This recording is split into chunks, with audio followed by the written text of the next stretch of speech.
আমি এক স্থানীয় চাষির এই ক্ষেতে জমিতে আসছি। এই সবজিগুলো দেখলে আপনি একেবারেই মনোমুগ্ধকর, খুব সুন্দর হয়েছে, আলহামদুলিল্লাহ, আল্লাহ শুকরিয়া জানাই। মূলত এটা হচ্ছে আপনার শ্রীচন্দন। এর নানা রকম পুষ্টিগুণ রয়েছে। এই শ্রীচন্দনে রয়েছে ভিটামিন এ, যেটা আপনার চোখ ও ত্বকের জন্য খুবই উপকারী হবে। এছাড়াও রয়েছে ভিটামিন সি, যেটা আপনার রোগ প্রতিরোধ ক্ষমতা বৃদ্ধি করবে। আয়রন, অর্থাৎ আপনার রক্ত স্বল্পতার হাত থেকে এটা রক্ষা করবে।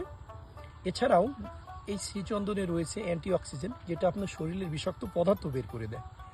আরও মজার একটা বিষয় যদি আমি বলে থাকি, যে এই শ্রীচন্দনে আঁশ জাতীয় পদার্থ রয়েছে, যেটা আপনার কোষ্ঠকাঠিন্য দূর করবে। তাই আমি অবশ্যই বলবো যে নিয়মিত এই মৌসুম ভিত্তিক সবজিগুলো আপনি যখন খাবেন, অবশ্যই এই শ্রীচন্দনটা খাওয়ার চেষ্টা করবেন। এটা অনেক পুষ্টিগুণে ভরপুর একটি সবজি।